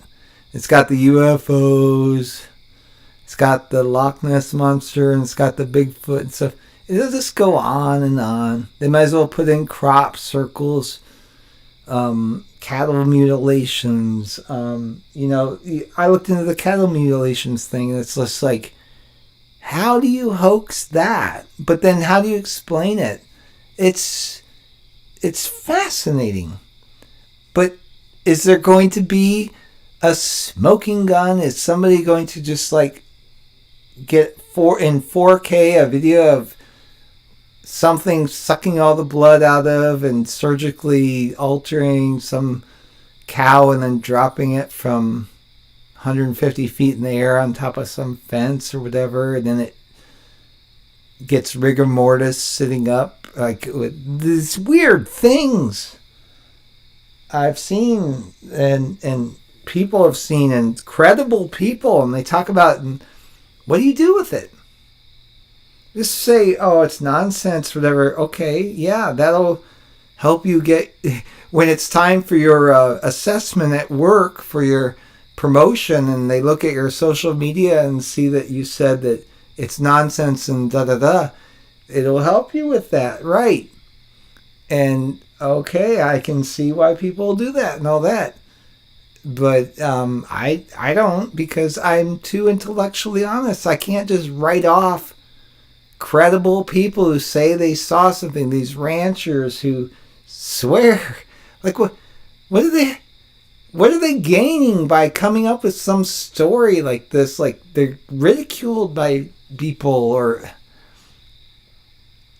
why would they make it up? See, it doesn't make sense.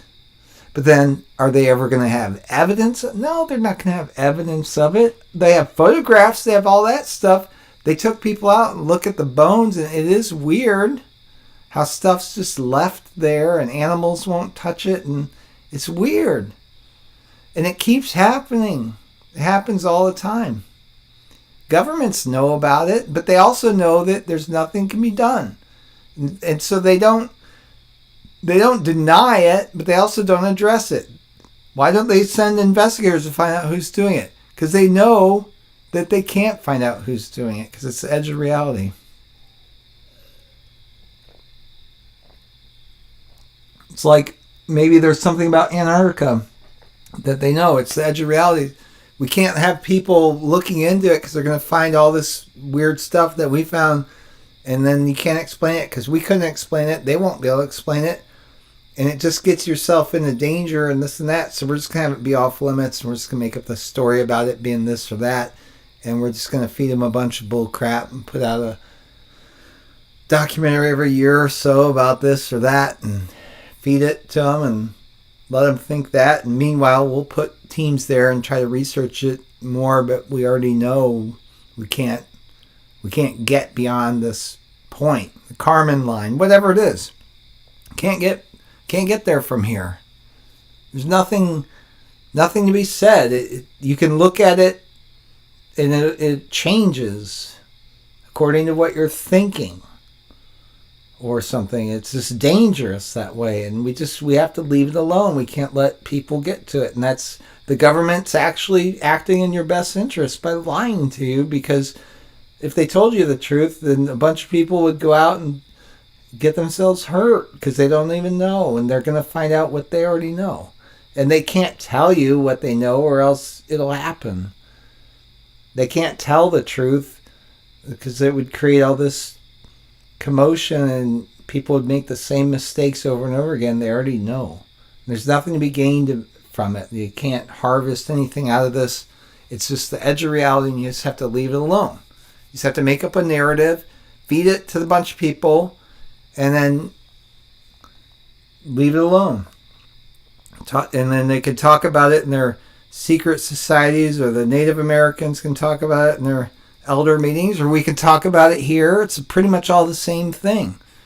But we know that you can't go to the water cooler tomorrow at work and talk about this stuff, because it's just not going to be good. People can't handle it. Are you going to be wrong?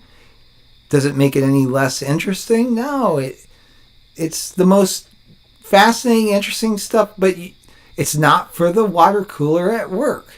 It just can't be. And it's always been that way. It's just, people can't, unless they're ready for it. Like I said, there's parts of this reality that just get so far away from the everyday life that we have to live that it becomes the edge of reality, and it breaks down, and it's never going to make sense. And it can generate so many questions faster than you could ever generate an answer, and it's just going to be that way. And I think it's really fascinating and exciting, and I think it's comforting in a way, because I was troubled by a lot of stuff for a long time because it didn't make sense to me. And then once I understand, okay, do you have to fear what the government knows and this and that? No, because look, they found out what they found out, and there are some things that they just found out, like, there's no point in sharing. They didn't even share it. It's all compartmentalized. But it's obvious that they know, because there's all this stuff. If you have an investigation into some incident anywhere in a national park, whatever, whenever the evidence of this incident, this missing person or whatever, if that evidence includes something like, let's say, a Bigfoot print, and I'm not saying I even saw this anywhere, but just let's say it did, then it's going to discredit the work. It's going to, it won't fit with like a serious investigation into a missing person or something. And so you won't find it there. If they saw one during the investigation, then they may say that, but only after they're retired. They'll go on a YouTube channel and tell the truth about what they really saw in this investigation back when they were a detective in the 1970s or whatever. But that's just how it's going to work. If there's some incident that happens or whatever, and part of it is that somebody saw a UFO or something, well, it's not going to factor in. It can't. If it's a serious investigation, they'll leave it out. And then later on, it'll be part of some Unsolved Mysteries episode or whatever, when they do reveal that aspect of it, a cold case or whatever it is. And that's just what to expect. And then the Native Americans would tell you that. They would tell you that. That, you know, these things, like they say shapeshift or whatever, it's just their way of saying how that elusiveness works, because they have their own ways of keeping records and nailing things down and stuff, and they ran into the same problems that we are, because it never changes. Hell, I went back to in one of the earliest books of explorers, and it was the Americas in the early 1600s, and somebody wrote about it as they're approaching land, you know, from Europe or whatever, and they saw these tall, hairy beings. And it's like, okay, well, that fits that Sasquatch description or whatever, and that's a legit explorer who recorded that, and one of the first data recordings of anybody after Columbus, you know, coming to the Americas and that type of thing. And why isn't it? It's there. You can look it up in the Library of Congress. Why isn't it taken seriously as evidence? Well, because it doesn't fit. And you go right up to like present day. 3 days ago, I heard the sounds of something, and I've recorded it, whatever. Is the local university going to go out and take it seriously and say, "Oh, is there a new?" No, they're not, because of the subject matter. And it's not that people wouldn't be open to finding a new species or something. We do find that gorillas, whatever, when they were found, were probably pretty odd, whatever. But for whatever reason, they're not on the edge of reality like these other things are. When it's on the edge of reality, it's in a separate category, and it just stays that way. Major news events like what happened, it's not going to be without questions, without conflicts, and even if it's real, it ends up being fake because it just gets blown up that way. It's like as if it happened for that purpose, which ostensibly it did. Because if you believe somebody perpetrated some crime or whatever, they did it for that reason, for notoriety and this and that. But when it becomes such a big circus or whatever, it becomes so questionable. And of course you find things that don't add up. And I don't even have to get into it. There's no point in any of us getting into it because it just sets you up for as vulnerable and for ridicule and this and that. Because you have an open mind, or because you notice something you're not supposed to notice, or you question the whole premise of why something should matter, because it's presented to you as if it should matter when it's... I look at things in a more simple way. It's against the law to shoot somebody. It's against the law to shoot somebody, right? For talking or whatever. So it's a police matter, and it's end of story, But of course, it's not that. It's like it's on the edge of reality, anything like that, and it'll have inexplicable elements to it, just inexplicable. Like, why would somebody confess to it on the spot if they didn't do it? And it's just weird crap, and it'll just keep coming. I don't even pay attention to it, and I still see it. I still am exposed to it, whether I like to be or not. So, so that's why I'm just like, do this big presentation, and I'm glad I got to play that little bit of the howl for you, but I'm going to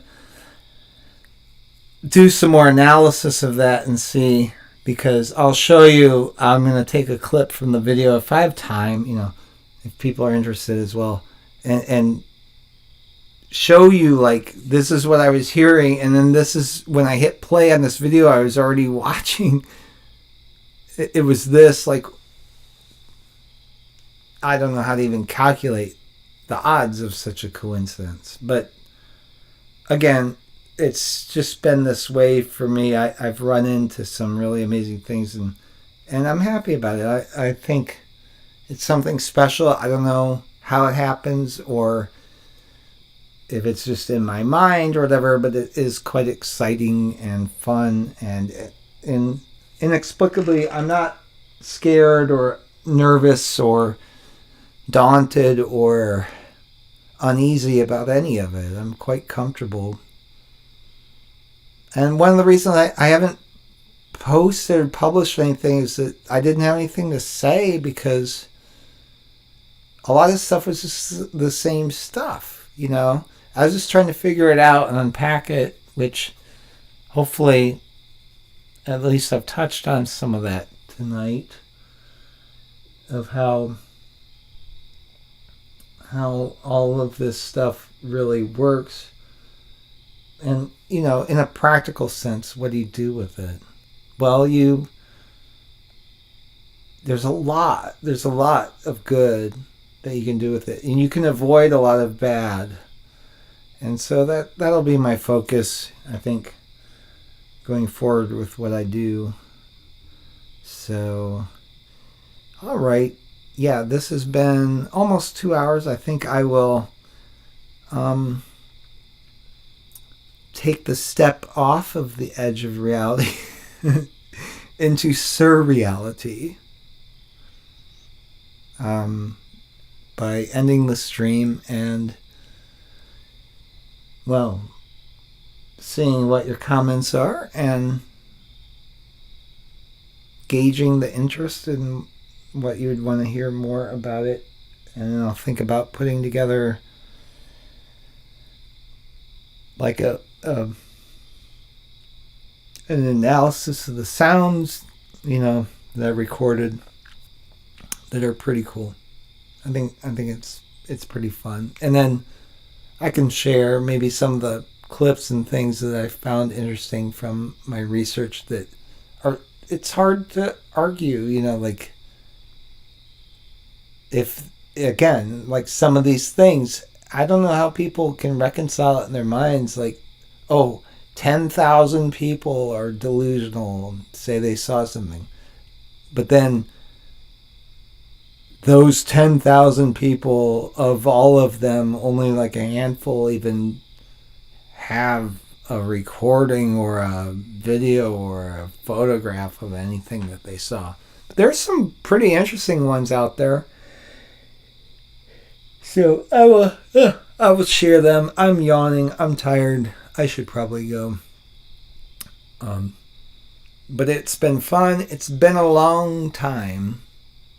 And I hope you enjoyed this return to sanity on the edge of reality, on reality's edge, here with me, Douglas, on the UAP channel.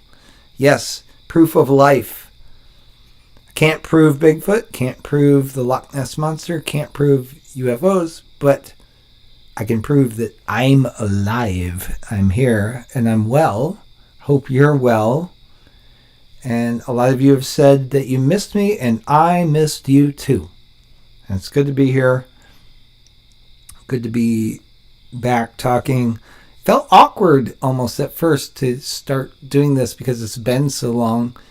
I can really remove myself pretty well, but I don't want to. I would rather stay in touch, and I think it's beneficial to do this midstream tact that I'm doing. But I would like to say there's a couple of things that I would like to do. I would like to interview Les Stroud or be on one of his episodes of his Bigfoot thing and talk to him for an hour. I just think it would be fascinating because I respect the hell out of the guy. I think he's interesting. I like what he's doing and how he's doing it. And I feel like I could have a lot of answers for him just from the philosophical standpoint, from everything that I've learned together with you, looking at all the things that we've looked into. And and why I've removed a lot of it, because it's not that I don't stand by a lot of the stuff that I did. It's just that it's not going to change anything. All it's going to do is lower my social credit score, and I have a job that I really like right now, and I really love it, and I just wouldn't want to jeopardize it with anything. So, but am I going to sell myself out to the mainstream and just swear allegiance to CNN and, I pledge allegiance to CNN and to Anderson Cooper, the purveyor of it. No, I'm not going to do that.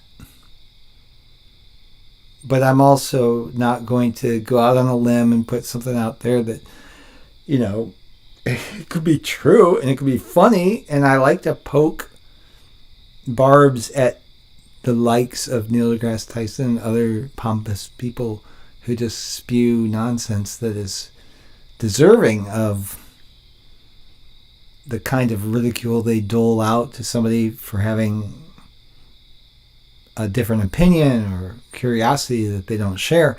Well, it's their loss if they don't have the open mind. I do like to knock them down, and it's fun, but I'm taking a break from all of that because, yes, I just like to... I'm trying to be midstream. I'm trying to cut it off midstream. midstream, you know. Not mainstream, but we've started to take the piss, and once you start, it's hard to stop. When you start looking into this stuff, it's hard to stop.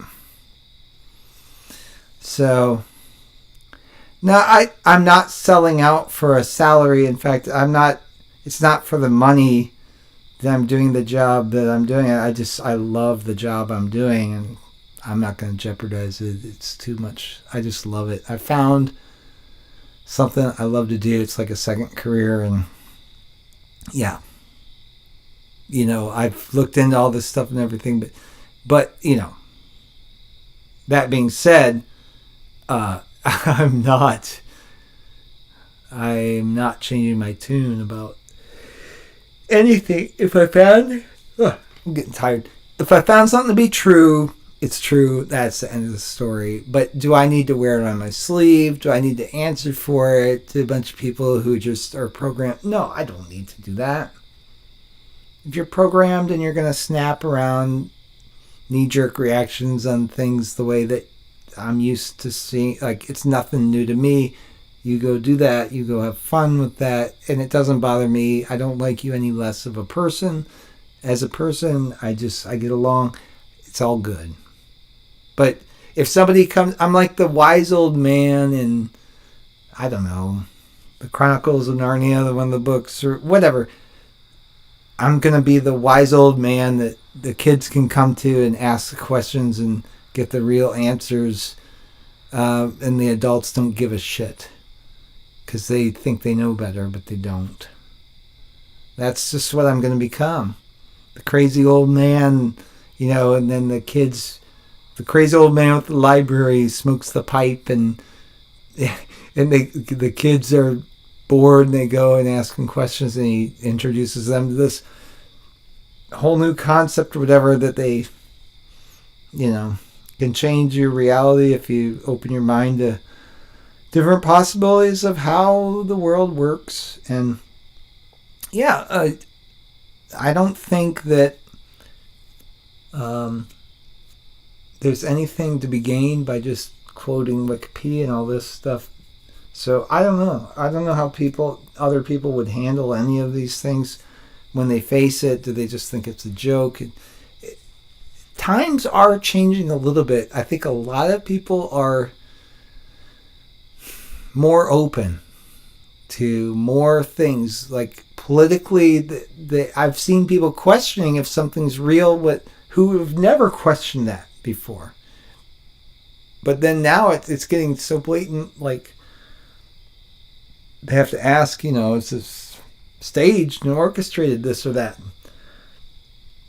Well, if it's not, well, certainly a lot of stuff has been. And I'm glad to at least see that they're at least off the soapbox of saying nothing is ever staged or planned or anything ever. It's all real. And Anderson Cooper would never lie. He would never present something that was untrue. And he always goes into the danger. It's always him there. It's never the CNN does not use green screens ever for any reason whatsoever. Why would they? They're getting the news and such. So, yeah. Anyway, we'll just leave it at that. I think I've gone far enough. I think I've stepped off of the edge of reality now. So I will end this stream. Thank you for watching. I wish you all a good night. Bye-bye.